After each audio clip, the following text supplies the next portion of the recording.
Bismillahirrahmanirrahim. Assalamualaikum warahmatullahi wabarakatuh. Sebelumnya terima kasih kepada dosen pengampu yang telah memberikan kami tugas untuk mempresentasikan materi kami. Nah, baiklah lanjut.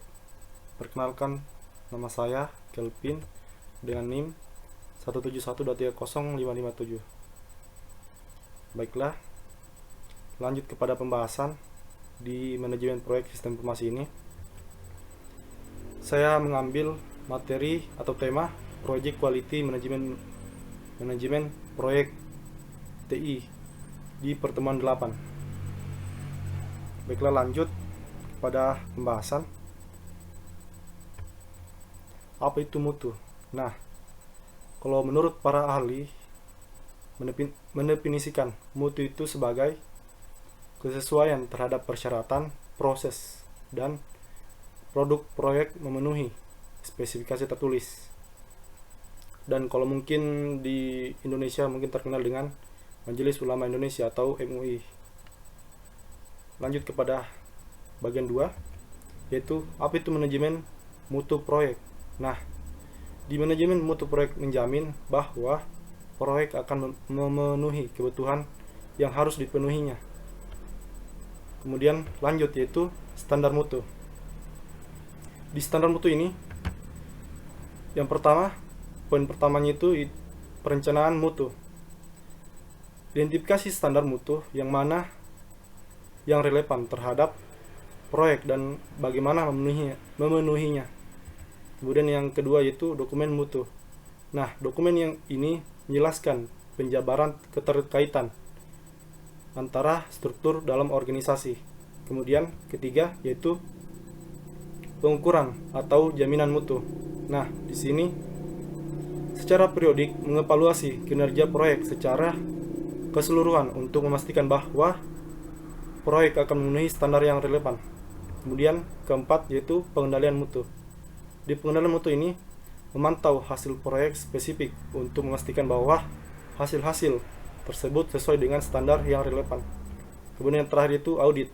Nah, audit ini mengumpulkan dan mengevaluasi bukti untuk menentukan apakah sasaran proyek telah dicapai dengan efektif dan efisien. Lanjut kepada perencanaan mutu. Nah, di perencanaan mutu ini yang pertama ada visi, yaitu visinya apa yang ingin dicapai. Kemudian yaitu tentunya misi, bagaimana cara mencapainya. Lanjut yaitu perencanaan mutu. Nah, di sini ada 2 poin. Poin pertama itu kemampuan untuk mengantisipasi situasi dan menyiapkan tindakan yang menghasilkan sesuatu yang diinginkan. Kemudian yang poin kedua itu penting mencegah cacat atau defect dengan cara pertama, memilih bahan yang tepat. Kedua, yaitu melatih dan menanamkan pengertian tentang mutu. Ketiga, yaitu merencanakan proses yang menjamin hasil yang tepat. Kemudian, design of experiment. Nah, di sini poin pertama itu juga berlaku pada manajemen proyek seperti tarik-menarik antara biaya dan jadwal. Kemudian yang kedua yaitu perlu mendokumentasikan faktor-faktor yang menyumbang secara langsung untuk memenuhi kebutuhan pelanggan.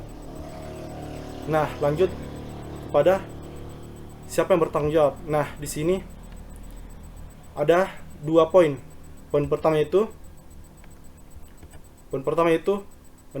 manajer proyek yang paling bertanggung jawab terhadap manajemen mutu di proyeknya. Poin kedua yaitu beberapa organisasi dan referensi dapat membantu manajer proyek dan timnya untuk mengerti mutu. Contohnya seperti MUI atau mungkin ISO. Nah, kemudian manual mutu. Nah, di sini di manual mutu ada 3 poin. Poin pertama itu struktur organisasi. Poin kedua yaitu sejarah organisasi. Kemudian yang terakhir atau ketiga yaitu deskripsi jabatan. Nah, kemudian lanjut pengukuran atau jaminan mutu.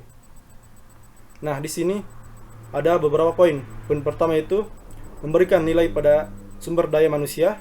Kemudian yang kedua memberikan nilai pada hasil yang dicapai. Kemudian ketiga analisis pada penilaian. Kemudian yang terakhir itu memberikan kesimpulan. Lanjut yaitu pengendalian mutu. Nah, di sini pengendalian mutu kegiatan yang dilakukan dalam rangka mencegah ancaman dan gangguan terhadap proyek. Lanjut kepada poinnya, yaitu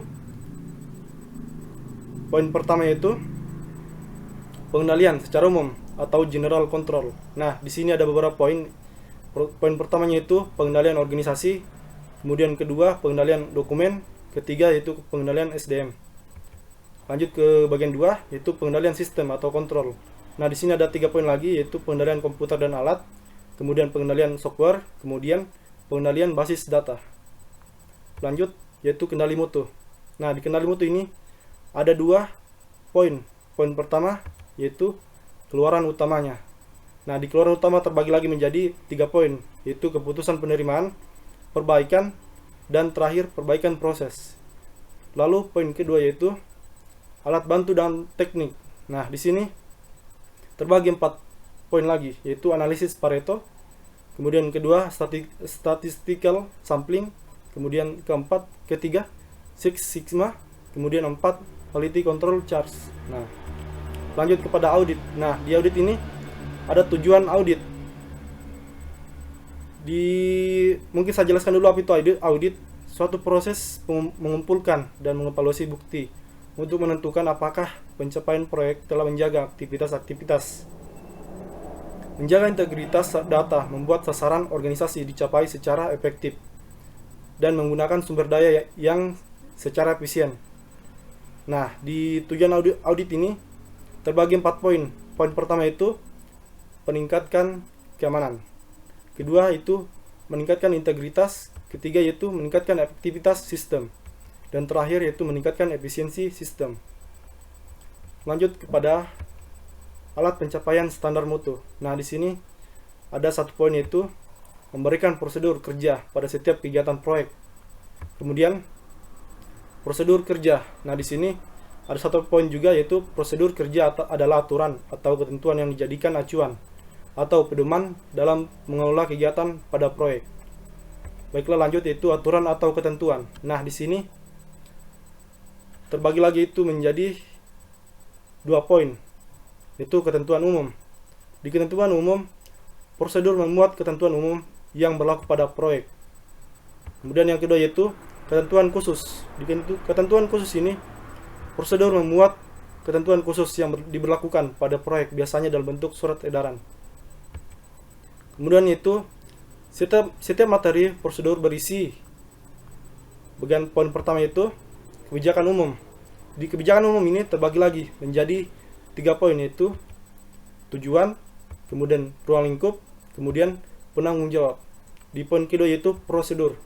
Nah, di prosedur ini terbagi lagi menjadi pertama urutan pekerjaan yang dilakukan, kemudian petunjuk pelaksanaan, kemudian flow dokumen atau flowchart. Nah, lanjut itu contoh dengan simulasi.